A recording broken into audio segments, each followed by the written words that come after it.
Hello and welcome back to the channel, welcome back to another video. This one is my team selection for game week 16 and I've got some decisions to make. I've got some benching, one benching headache, got a captaincy headache, and I need to make a transfer. So we'll go through that shortly, but for now let's quickly have a recap of my game week 15. So 75 points, as you can see on screen, overall rank of 205k, game week rank of 479k, so a pretty good week all in all. Actually a very good week all in all, especially as Salah and Trent didn't play. I didn't want to sell either of them. My squad was deep enough that I didn't need to sell either of them, which is why I have a deep squad for unforeseen things like this, whether it be suspensions, injuries or postponements.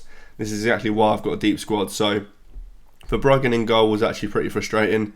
They've been really close to clean sheets in the last few weeks and just haven't got one. Would be quite useful if they could just grab one at some point, but it's a goalkeeper. I don't really care too much about their points. Then Dalot, 1 point. Wasn't expecting loads from him. I mean, all I really wanted was a start and he got his start, so can't be too annoyed with that. Rico Lewis, 4 points. Scored a goal, got sent off. The second yellow to me was nonsense. Not because I own him in FPL, although it would have been useful to have him for this week. But that second yellow was just, for me it was a foul the other way, but we don't need to get into that. 8 Nouri got the assists in his game against West Ham, so overall not bad from a defence that looks pretty rough on paper. Considering Trent didn't play, Dalot, Lewis and 8 Nouri isn't exactly the best backline, but 9 points from the three of them I will take, to be honest. Then Mbeumo, I kept him because I know a lot of people were selling him, but at home Brentford are just a joke. And unless they're playing one of the top 6 teams, if they're at home, there's always a chance that he could come up with something. And come up with something he did. 13 points, really happy with that. Semenyo, just the 2 points. He is a player that I brought in this week, I believe. It's not ideal that he's only got 2 points, to be honest, but I do like him going forward. A lot of people are getting a bit frustrated with him because he's not getting points, which is fine. It makes complete sense, but I just think he's really good, and the Bournemouth attack is also really good, so I'm happy keeping him.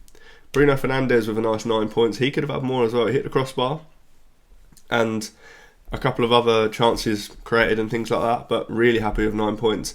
Another one, Fernandes and Mbeumo are two where their fixtures got a bit ropey, so a few people were selling both of them. I've kept them for now, so really happy that they performed in game week 15. Cole Palmer, 18 points, 36 as captain. He's just doing what he does. 2 penalties and 1 dodgy assist, but we take it. The forward line has done nothing this week. Cunha 1 point, Jackson 2 points, João Pedro 2 points, so really not ideal. But I like all three of them for the next couple of weeks anyway, so happy to keep them this week for sure. But yeah, overall rank of 205k, really happy with where I'm at the moment. The game week 10 wildcard has gone unbelievably well. I was sat at 2.2 million before I hit wildcard in game week 10. I'm now at 200k, so going really well, and let's push on from here. I've got 4 free transfers, so let's get into my game week 16 team. Okay, so starting with the defenders and goalkeepers. This week I don't have a decision between Verbruggen and Fabianski, luckily, because I seem to get that wrong every week. Crystal Palace at home for Verbruggen, definitely playing him. Fabianski has Bournemouth away, so yeah, easy decision on that one.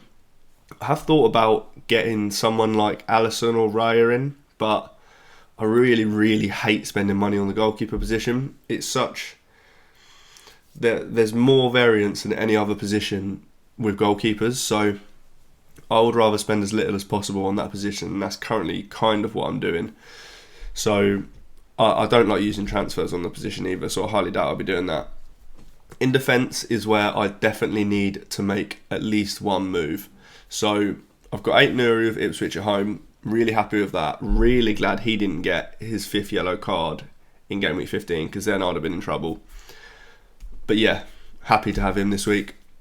He probably does leave my team quite soon, but for the next week, depends if he gets his yellow card this week or not. If he doesn't get a yellow card this week, I'll probably keep him for the next 2. But yeah, for now, I am happy with him this week. Then we've got Dalot, who is a problem. Man City away is not the fixture you want him for.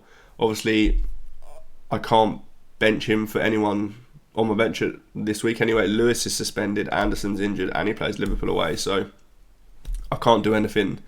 I have to make a transfer because I'm not playing Dalot of Man City away. Trent, obviously, he's playing. Really happy I've got him, to be honest. But yeah, defenders is where I need to make a move.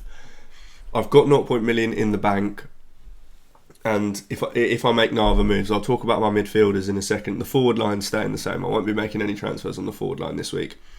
There's potentially a couple of moves I can make in midfield, but defenders are where I will need to make at least one move.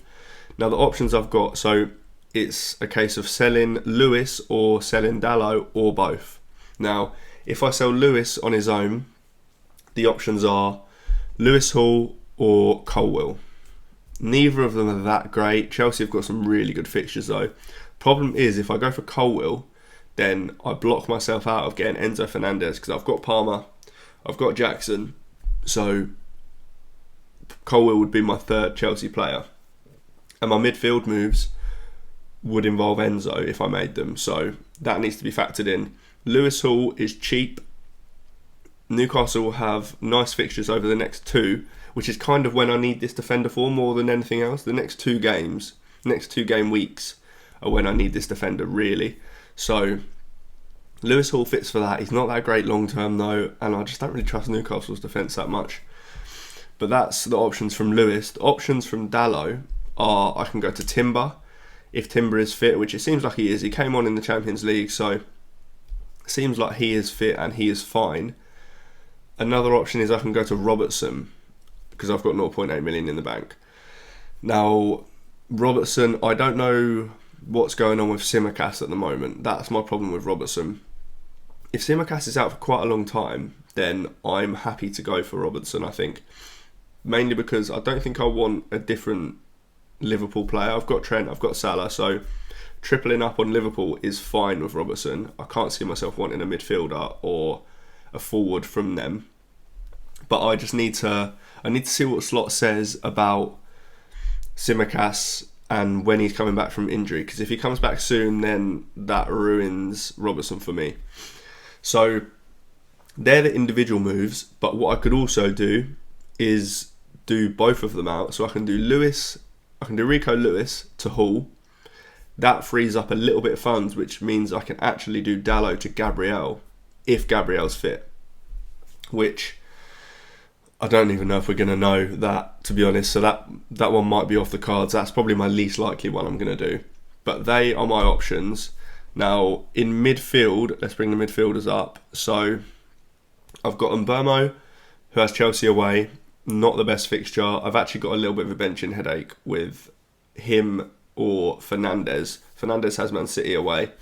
Neither of them are great. Brentford are pretty bad away from home. Chelsea are good.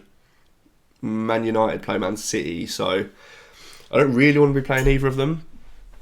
But at the moment, I'm on Mbeumo. That could change, to be honest. I'm not sure it will matter too much which one I do choose. Then I've got Semenyo of West Ham at home, great fixture. I still really like Semenyo, so I'm fine there. Then obviously I've got Salah and Palmer. Captaincy is really tough between these two. If you watch my captaincy video this week, then you'll know that they are very, very close. They are the 2 best captains without a doubt, but it's just which one I choose. And at the moment, I really am 50-50. It's on Palmer, as you can see, but genuinely I'm 50-50 on it. So I'm not sure where I'll go with that. The midfielder moves that I was talking about, or potential midfielder moves, is if I want Saka. Obviously, Arsenal's next 3 fixtures are unbelievable, and I currently have no Arsenal players, which is why I'm thinking Timber, which is why I'm thinking Gabriel. I can also get to Saka. If I want to get to Saka, I have to do Bruno Fernandes and Mbeumo out, meaning I can get Saka and then I'd have to get a cheap midfielder, so that would be Amad Diallo or Enzo Fernandez, most likely. I prefer Enzo Fernandez of the two. They've both got minutes problems, probably. Diallo does seem first choice at right wing back. I still don't think that means he plays every game. Amorim's shown he can rotate, and he will rotate. Enzo Fernandez has only recently come back into this 90-minute man. The last 4 games he's played 90 minutes in the league, but that's a small sample of 90 minutes. I do think he's probably the more likely to keep his position in the starting 11, just because since Chelsea have been playing with that setup, he has been playing really, really well, and Chelsea have been winning games, so he probably does stay. But yeah, that was kind of what I was talking about with, if I go Colwill, then I'd have to go Amad Diallo, and I prefer Enzo Fernandez to Amad Diallo. For what it's worth, I may not do these midfielder moves. I may go without Saka for these next 3 fixtures, which feels quite scary because these 3 fixtures are brilliant, but we saw back in game week 6, 7, 8 when they had 3 unbelievable fixtures and they were massively disappointing. Now, whether that happens again, I'm not sure, because I think that Arsenal players will be great. I mean, I'd like Gabriel, like I say. If I could get Gabriel, Timber and Saka, they'd be the 3 that I'd want. It's just whether it's worth using all of my transfers to get them in, basically. But yeah, they are my options. Okay, so I've got the forwards on screen now as well. Like I said, I won't be making any moves for them. Ipswich at home for Cunha, Brentford at home for Jackson, Crystal Palace at home for João Pedro. All brilliant fixtures. All should start, hopefully. So I don't think I'll be using a transfer on these guys this week. I mean, next week it depends whether Jackson gets a yellow card or various different things. But for now, I highly doubt I'll be moving any of them. So yeah, I'll definitely be making a defender move, whether it be selling Lewis, whether it be selling Dallo, whether it be both. I might make midfield moves, selling Fernandez and Mbeumo to Saka and a cheap mid like Enzo or Diallo, but I'm less likely to do that move, I think. I think it will just be one defender move that I make. Whether that be bringing in Timber, whether that be bringing in Robertson, Hall or Colwill, probably be one of them moves, but I'll decide on that later, near the deadline. And then I've also got a decision to make on captaincy. It's on Palmer at the moment, but it really is 50-50. But yeah, if you've got any questions, drop them in the comments. Questions on your team, questions on thinking on my team, whatever it may be, drop them in the comments. If you like the video, do hit like, do subscribe, and I'll see you in the next one.